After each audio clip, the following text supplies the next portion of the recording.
할렐루야. 오늘은 누가복음 18장을 함께 공부하도록 하겠습니다. 누가복음 18장입니다. 누가복음 18장의 소 제목은 과부와 재판장 비유 이렇게 되어 있습니다. 과부와 재판장 비유. 영어는 어떻게 되어 있냐면은 영어 NIV 기준으로는 The Parable of the Persistent Widow 이래가지고 Persistent Widow라는 것은 집요한 끈기 있는 과부의 비유 이렇게 되어 있습니다. 네. 자, 비유에 대해서 얘기를 해주실 것인데 그 비유는 다른 게 아니라 아주 끈질긴 집요한 그런 과부에 관한 비유 이렇게 되어 있는 것입니다. 1절입니다.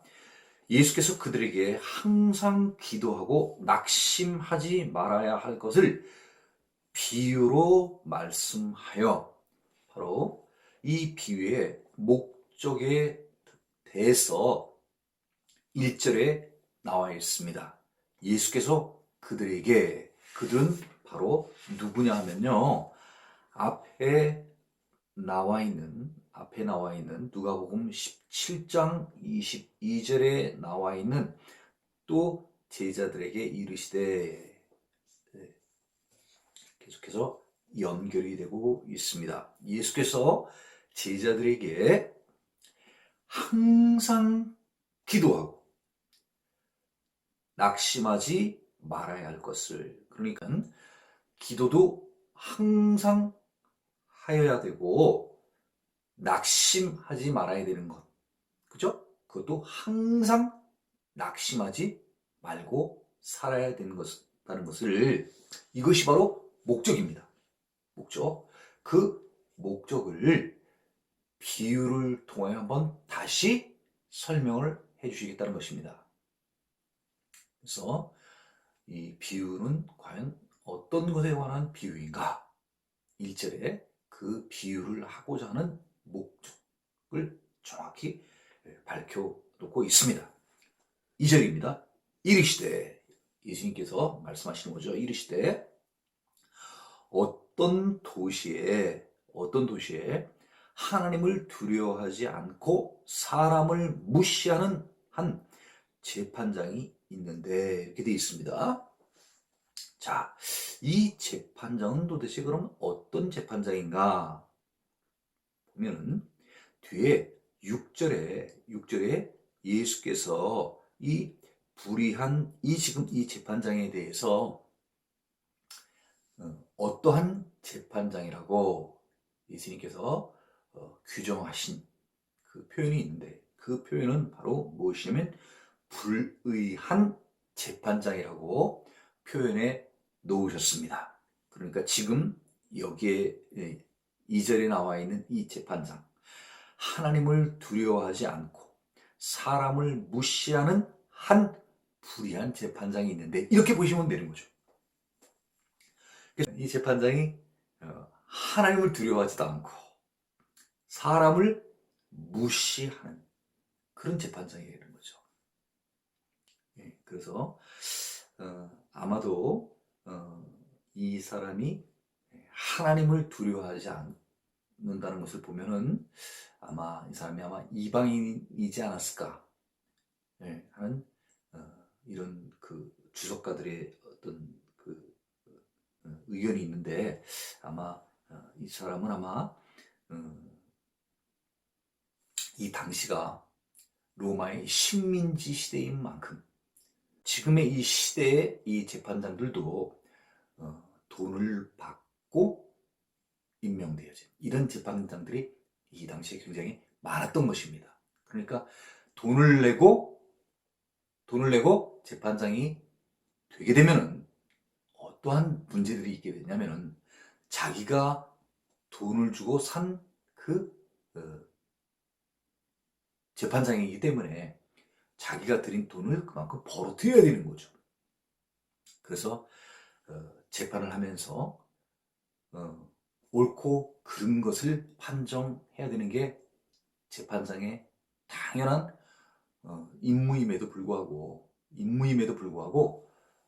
돈을 받고 돈을 받고 재판을 이기게 해주는, 승소를 해주는 이런 일들이 상당히 많았던 시대인 것입니다. 네, 그래서 다시 한 번만, 어떤 도시에 하나님을 두려워하지 않고 사람을 무시하는 한 재판장. 네. 그래서 이 사람이, 이 재판장이 꼭 로마에서 파견된 어떤 사람은 아니지만 어떤 이방인 사람 가운데에서 아마 돈을 내고 이 재판장이 된 사람이 아닌가, 이렇게 보는 주석가들이 있습니다. 그런데 우리가 이때 유대인들이 살고 있었던 이 시대에 하나님을 두려워하지 않는다는 것은 하나님을 인정하지 않는 그런 자인 것이죠. 그리고 또 사람을 존중하고 또 사람을 사랑해야 되는데 그 사랑도 하지 않고 무시하는 사람이니까요. 어떻게 보면 구약시대에 하나님께서 모세를 통하여서 이 이스라엘 백성들에게 어떻게 얘기를 했습니까? 너희는 위로 하나님을 사랑하고 또 내 이웃을 사랑하라고 얘기를 했지 않습니까? 그래서 위로는 하나님을 사랑하고 또 가까이 주변에서는 이웃을 사랑하라는 이런 계명을 주셨는데, 이 재판장은 하나님을 사랑하는 게 아니라 하나님을 두려워하지도 않고, 그죠? 존경하고 사랑하지는 못할 망정, 그죠? 경외하지는 못할 망정, 이 하나님을 아예 무시하는 거죠. 두려워하지는 않는 거예요. 그리고 사람은 어때요? 내 이웃을 내 몸과 같이 사랑하라고 얘기를 해주셨는데도 불구하고 사람을 무시하는 거예요. 사람을 무시하는 건 왜 무시하는 거예요? 지금 이 뒤에 사람을 무시하는 게 왜 무시하냐면요, 이 사람은 돈을 좋아하는 사람이에요. 자기에게 돈을 주는 사람 같으면은 그 사람에게 아주 친절하게, 그죠? 열심히 일을 하는데, 네, 돈 없이 돌봐주라고 하면은 그런 일은 하지 않는 사람이죠. 네. 자, 3절입니다. 그 도시에, 자, 똑같은 어떤 도시에 이렇게 나왔는데, 지금은 바로 그 도시에 이렇게 표현이 되어 있습니다. 그러니까 재판장이 지금 있는 그 도시에 또 한 과부가 있다는 거죠. 그러니까 어떻게 보면 지금 주인공이 지금 두 사람이 나오는 거예요. 재판장이 한 사람 나오게 되고, 어떤 도시가 있는데 그 도시에 재판장이 한 사람이 있고 과부가 한 사람이 있네요. 재판장은 어떤 사람입니까? 하나님을 두려워하지 않고 사람을 무시하는 재판장이 한 사람이 있고요. 한 과부가 있는데요. 그 과부는 자주 그에게 가서, 그는 누구죠? 재판장에게 가서 내 원수에 대한 나의 원한을 풀어줘서 하되, 이렇게 되어 있습니다. 자, 한 과부가 재판장에게 자주 간다고 하는 표현이 있는데, 왜 갈까 생각을 해보면은, 왜 이 과부가 재판장한테 갈까? 바로 그 뒤에 나와 있는 내용 때문에 그러는 거죠. 내 원수가 있다는 거예요. 원수가 있는데, 그 원수에 대한 나의 원한을 풀어주셔서, 그렇구나. 이 과부한데요.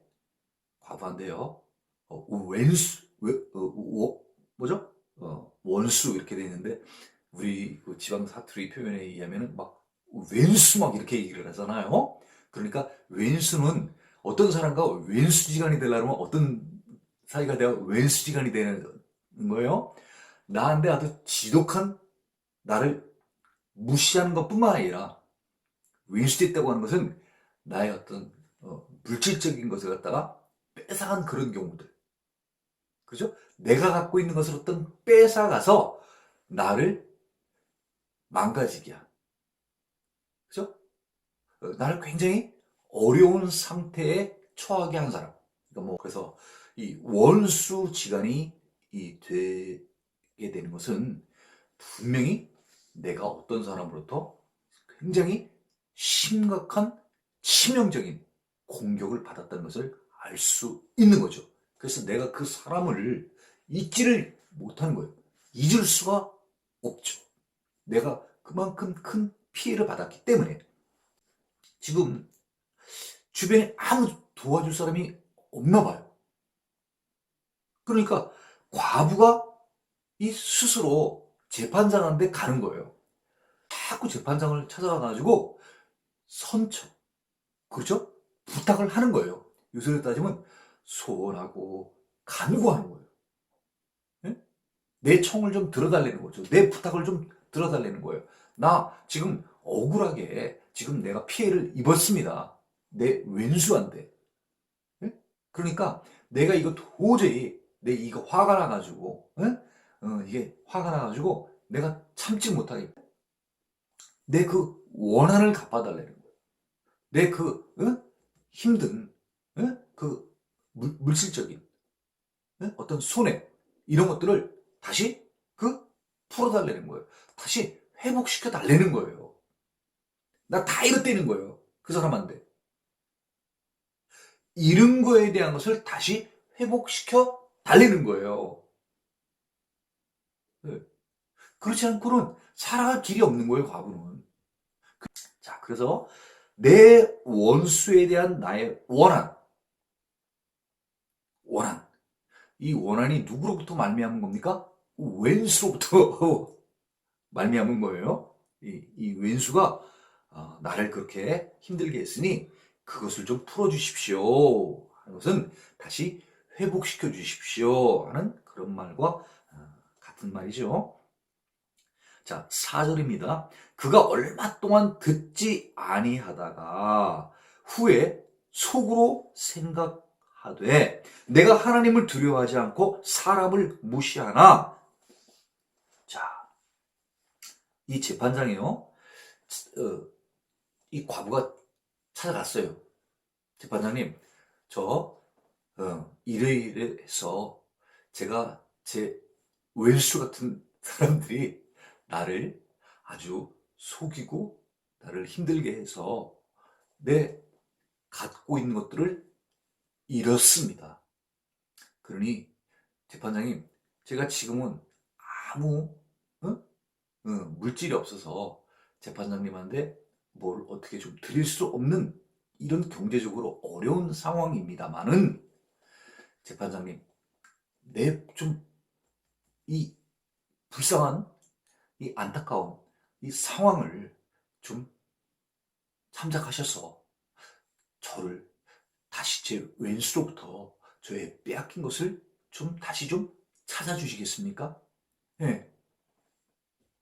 내 원한을 좀 풀어 주시겠습니까? 네, 이렇게 가서 얘기를 했었나 봐요. 했었나 봅니다. 근데 이 재판장이 그 얘기를 듣고서는 딱 일단 이 재판장은 언저스트한 그 쩌입니다. 불의한 재판장이에요. 옳지 못하고 불법적이고 부당한 것. 이 사람들이 주로 관심 있는 것은 뭐에 관심이 있냐 하면요. 권력과 재물이에요. 일단 재판장이니까 뭐는 가졌습니까? 권력은 가졌어요. 그죠? 이 재판장이 계속해서 추구하는 것들은 뭐냐면요. 물질이에요. 재물이에요. 근데 재판을 해달라고 왔으면은 돈을 갖고 와야 이게 재판장 할 때 매력적이고 눈이 번쩍 띄어가지고 좀 일하고 싶은 생각이 나는데 이거 뭐 돈도 주지도 않고 그죠? 수고비도 주지도 않고 그냥 와가지고 자기 그 안타까운 상황을 얘기를 하면서 도와만 달래니 이 재판장은 이게 귀에 안 오는 거예요. 매력적이지 않은 거예요.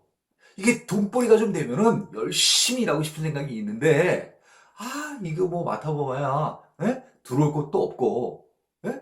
예, 그리고 이 과부가, 이 웬수로부터 원한 받은 게, 이 과부한테는 굉장히 클지는 모르겠지만은, 이 재판장이 생각했을 때는 어떻게 보면 크지 않다고도 볼 수 있는 거예요. 예? 그렇기 때문에 그냥 무시하는 거예요. 그까짓 뭐 그냥 냅둬 돈벌이도 안 되는 거 뭐. 그래 그냥 돌려보내고 한 거예요. 예? 그랬는데 그가 얼마 동안 듣지 아니하다가 과부가 계속 찾아가지고 와서 얘기를 했는데 그때마다 재판장은 그렇게 별로 어, 염두에 두지 않은 거죠. 예. 별로 이렇게 신경을 안 쓰고 요새 말로 얘기를 하면 관심과 신경을 쓰질 않은 거예요. 예. 속으로 생각하되 마음 가운데 이제 생각을 하는 거죠. 계속 이제 과거가 왔다 갔다 거리니까 내가 하나님을 두려워하지도 않고 자기가 자신을 이제 아는 거예요. 내가 하나님을 두려워하지도 않고 사람을 무시하나. 자기 스스로 고백을 하는 거예요. 그렇죠? 고백을 하는 거예요. 이 정도 뭐 자기 스스로 사람 무시하는 정도면 이거 올바른 재판장 아니죠. 5절입니다. 이 과부가 나를 번거롭게 하니 내가 그 원한을 풀어주리라. 그렇지 않으면 늘 와서 나를 괴롭게 하리라 하였느니라. 이 과부가 나를 번거롭게 한다는 거죠. 번거롭게 한다는 것은 무엇을 얘기를 하냐면요. 시도 때도 없이 과부가 와가지고 계속해서 문을 두드리는 거예요. 네. 누구세요? 저 과부입니다. 아니, 왜 또 왔어요? 재판장님, 지난번에 내가 한 말씀 다 기억하시죠? 예, 빨리, 예? 제, 그 원한을, 예? 좀 풀어주세요. 재판장님 좀 도와주세요. 참, 아주 고집 세시네. 예? 내가 그냥 생각해 좀 본다 그랬잖아요. 왜 자꾸 이렇게 좀 찾아와요? 예? 알았어요. 일단 내가 생각해 볼게요. 예? 자, 오늘은 돌아가세요. 예, 꼭 좀 부탁드립니다, 재판장님. 예, 예, 이 은혜는 잊지 않을게요. 알았어요. 내가 지금 바쁘거든요. 예, 가세요, 오늘은요. 갔어. 근데 또 얼마 있다 또 오는 거예요. 이렇게 해가지고 계속 오는 거예요. 그러니까 재판장이 이 똑똑똑 두드리기만 하면 이게 재판장이 과부 왔네? 과부 왔네? 머리가 아픈 거예요. 이 소리만 들으면 그러면서 이제 계속 오니까 어떻게 되는 거예요? 스트레스 받는 거예요. 이 과부는 자기의 좀 주장을 내가 지금 하는 얘기를 꼭 좀 들어주십사. 어떻게 보면 강조하는 의미에서 계속 와가지고 표현을 하는 거예요. 좀 들어주십시오. 좀 들어주십시오. 이렇게 얘기를 하는데 이, 이 재판장 생각은 또 그게 아닌가 봐요. 계속 스트레스 받는 거예요. 이쪽 과부는 그래도 기쁜 마음으로 오는 거죠. 재판장님 들어주세요. 그러면 재판장은 또 재판장님 이 은혜는 잊지 않겠습니다. 꼭 좀 들어주십시오. 그러면 또 이 재판장은 어떻게 되는 거예요? 한쪽은 자기 주장을 계속해서 관철하러 가는 거고, 예? 이쪽은 계속해서 스트레스를 받는 거예요. 진짜 저 정도 얘기했으면 알아들어야 되는데, 예? 아니 도대체 내가 어떻게 얘기를 해야, 저 과부는 도대체 내 말을, 알아듣는 거야. 내가 이 정도 하는 거 보면은 내가 자기 그거 안 해준다는 마음 갖고 있어야 되는 거 아니야? 아니 어떻게 저렇게 계속해서 막무가내로다가 찾아와가지고 날 괴롭게 하면은 아주 내가 그냥 아주 힘들어 죽겠네 아주 내가. 응. 그러니까 5절이 이렇게 얘기합니다. 재판장이 속으로요. 내가 그 원한을 풀어주리라. 스트레스가 꽉 쌓였어. 그거 안 풀어주고 계속 있으니까 계속 스트레스가 쌓이는 거예요. 그래서 이 재판장이 속으로 결정을 내리는 거예요. 요새 표현을 하면 어떤 표현을 하면 좋을까요? 야, 정말 졌어 내가 정말. 저렇게 정말 끈질기게 계속 찾아와가지고 문을 두드리니까 내가 졌어. 내가 그냥 들어주지 뭐. 들어줘. 들어주면 되지 뭐. 내가 스트레스 받다가 내가 죽는 것보다 내가 들어주는 게 낫겠다. 그렇지 않으면, 안 들어주면 말이에요. 안 들어주면 늘 와서 나를 괴롭게 하리라. 내가 이거 졌어 하고 그거 들어주지 않으면 이 재판장이 어떻게 생각하는 거예요 지금요? 그 과부가 늘 와서 왔어요. 왔어요. 자기 이렇게 괴롭받게 될 거라는 거예요. 재판장이 불임내도 똑똑은 해요. 똑똑은 해요. 이렇게 안 하면 내가 이 과부의 이 원한을 풀어주지 않으면 자기가 결국은 어떻게 될 것이라는 걸 아는 거. 이쪽은 기쁨으로 오는데 오늘 재판장 만나가지고 꼭 오늘 당부를 해서 꼭 내 주장을 관철시키자. 내 원한을 풀어달라고 내가 가서 오늘 집요하게 내가 얘기를 해야 되겠다. 이렇게 하고 막 어쨌든 올 때는 과부는 즐거운 마음으로 오는데 재판장은 과부를 볼 때마다 스트레스를 받는 거야. 도대체 언제까지 올 건가? 자, 그 다음 절입니다. 6절입니다. 주께서 또 이르시되, 주께서 또 이르시되, 2절에 이르시되 하면서 재판장에 대한 얘기를 해나가신 거죠. 재판장과 과부에 대한 얘기를 해나가시는데 그 전에 이 재판장과 과부의 비유를 하게 된 동기는 뭐냐면요.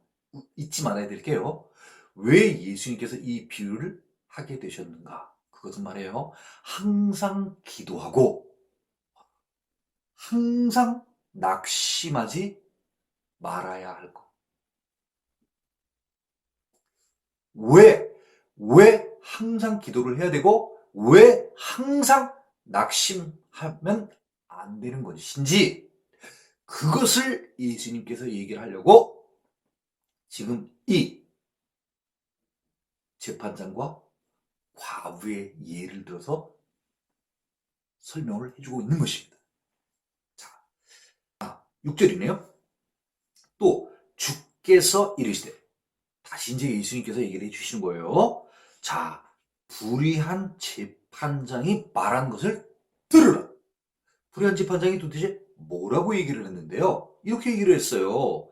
4절에 내가 하나님을 두려워하지 않고 사람을 무시하나 이 과부가 나를 번거롭게 하니 내가 그 원한을 풀어주리라. 어떻게 되는 거죠? 원한을 풀어준다는 거. 뭐 때문에요? 번거롭게 하니까. 계속해서 와서 번거롭게 하면 되는 게 뭐냐면 찾아오는 거예요. 찾아오는 거. 이 찾아오는 것을 다시 말하면 미리 얘기 드릴까요? 이걸 예수님이 뭐라고 표현하는 거예요? 항상 찾아오는 거 이게 뭐죠? 기도. 항상 찾아오는 것을 예수님께서는 뭐로 표현해 주신 거냐면요. 기도. 반대죠 사실은. 기도를 뭘로 표현했냐면요. 계속 번거롭게 하는 거예요. 귀찮게 하는 거예요. 끊임없이. 악착같이. 끈기 있게. 왜? 그러면 재판장이 뭐를 했어요? 원한을 풀어주겠대요. 원한을 풀어주는 것은 왜 그런 거예요?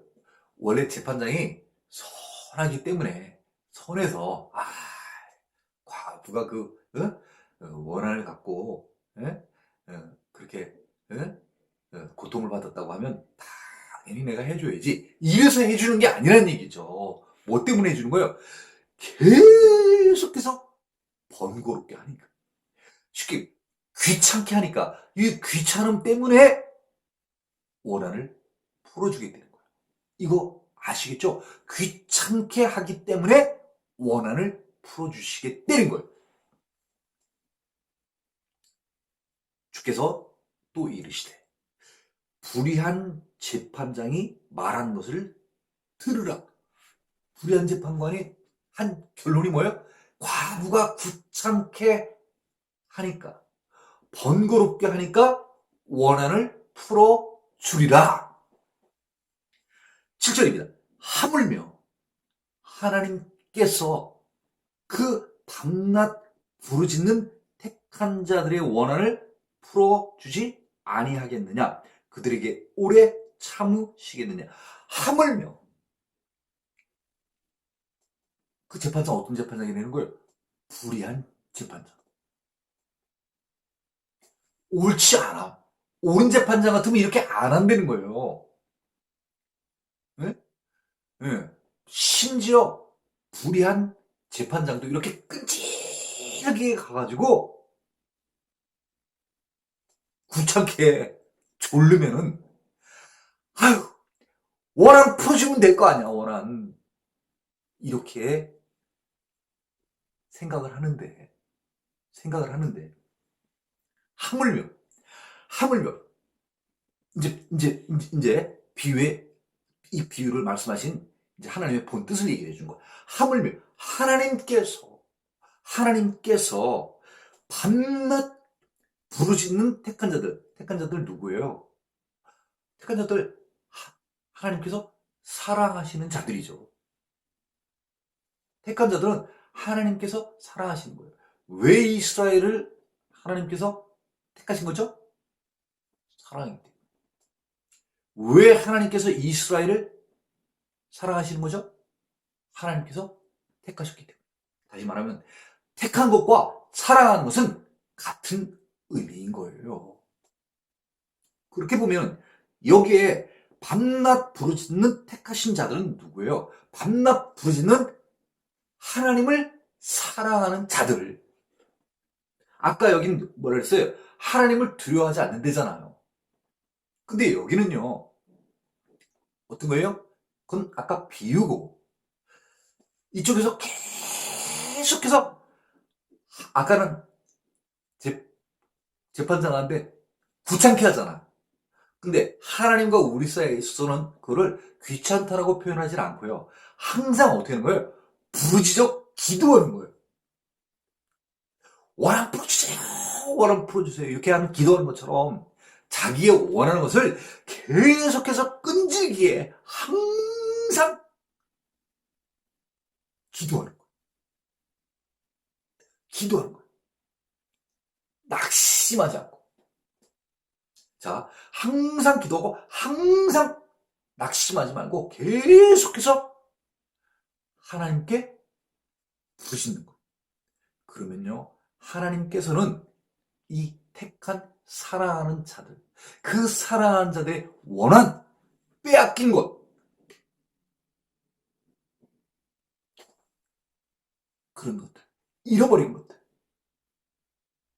그런 것들을, 그 원한을 다시 풀어주지 않겠냐. 다시 회복시켜 주시지 않겠냐.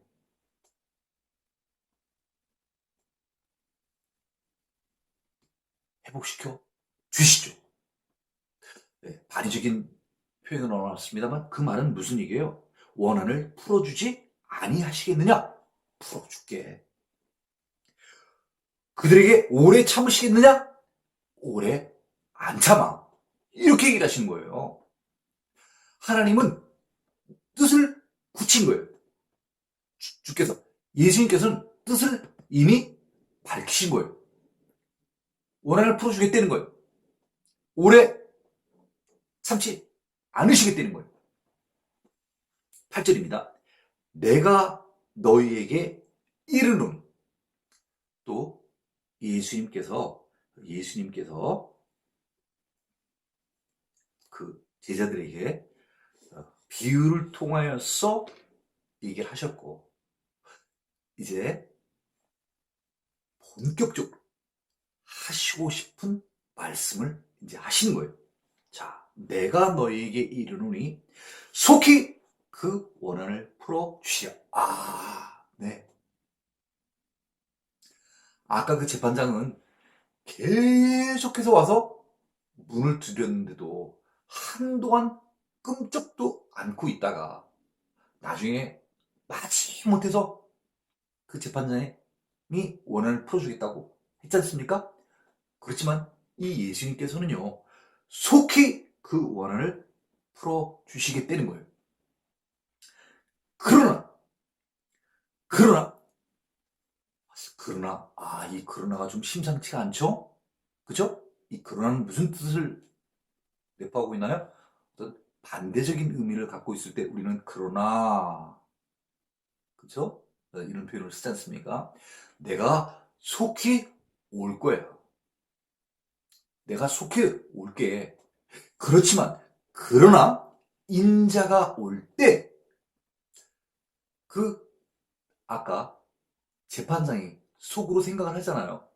내가 원한 풀어줄게. 이렇게 얘기를 하지 않습니까? 예? 어떤 이제 행동으로 예? 예, 행동으로 나타낼 때가 있지 않습니까? 지금 예수님께서 원한을 풀어주시러 이제 그 행동을 나타내실 그때가 있다는 거죠. 그때가 언제냐면요. 인자가 올 때에라는 거예요. 이 앞서 누가 보면 17장에 보면 그 인자가 나타나는 날, 인자가 나타나는 때, 그때는 다시 어느 때예요? 어느 때입니까? 이 세상에 의인들은 구원받고 죄인들은 심판받는 그때입니다. 그때에 내가 다시 이 세상에 올 때에 이 세상 어떤 세계를 말합니까? 불의한 세대.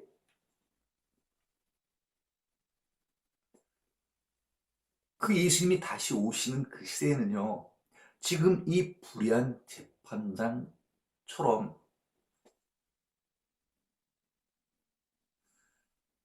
하나님의 공의와 하나님의 정의, 또 하나님의 은혜와 하나님의 사랑, 이것이 이루어지는 사회가 아니라요, 점점 이 나빠지는 그런 시대를 얘기하고 계신 거예요.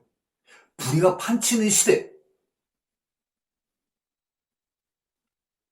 정의가 서지를 못하고 온 나쁜 것들이 이 세상을 지배하는 그런 그 시대.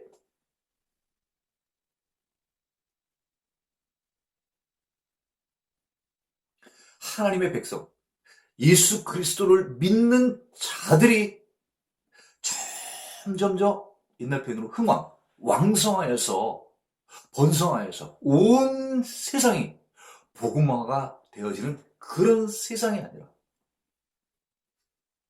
예수님 이후에 많은 제자들이 예수님이 명령을 받고 세상에 하나님의 나라에 대해서 전도를 하고 선교를 하지만 이 세대의 사람들은 그런 복음을 듣기보다는 물질을 좋아하고 권력을 좋아하고, 예, 어떤 자신의 이익을 더 찾기 위해서 살아가는 그런 세대, 그런 것들이 팽배해 있는 그 세대의 가운데에서 믿음을 보겠느냐 하시니라. 내가 다시 왔을 때 세상에서 불의한 세대 가운데에서 하나님을 믿는 사람을 내가 볼 수 있겠느냐? 내가 올 때까지 내가 다시 올 것을 믿고 그것을 참고 모든 세상의 어떤 어려움을 참고 내가 올 것만을 위하여 기다리고 있는 그 인내하는 자, 기다리는 자, 내가 올 것을 믿는 그런 자들이 있겠느냐?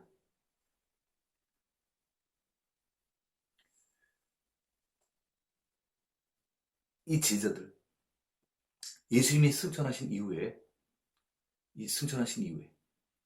지금도 마찬가지입니다만 많은 사람들은 예수님이 재림하는 그날을 다 사실 많이 기대하고 있습니다. 왜요?